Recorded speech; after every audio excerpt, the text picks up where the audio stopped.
Okay, so I'm going to talk about nasalization. My name is Charlie. You can call me, well, Charlie.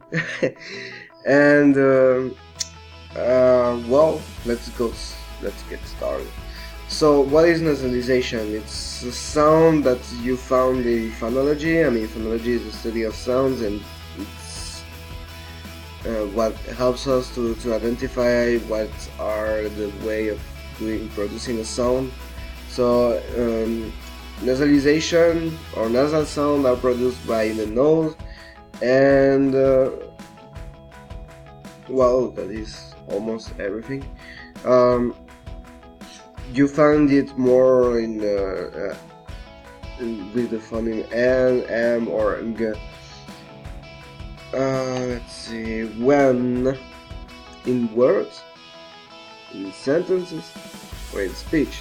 Well, actually, it's sounds are like oral, so you cannot do like a nasal sound or bilabial or anything while you're reading. I mean, yes, you're doing it in your mind, but you're not producing the air or something like that.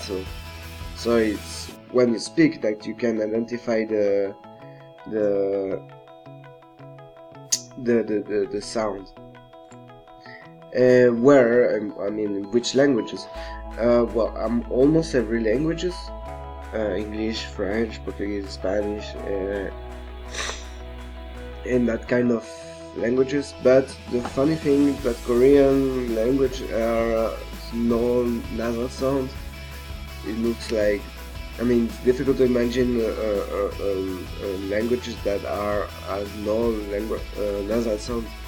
So yeah, but it is, I mean, there is always an exception of everything.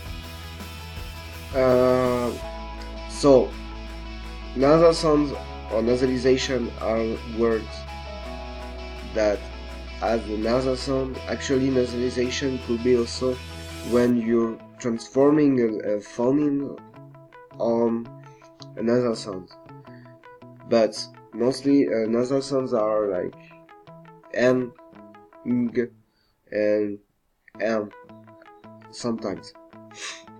When you speak, and which almost every language except Korean. So that's the end, and thanks for your attention.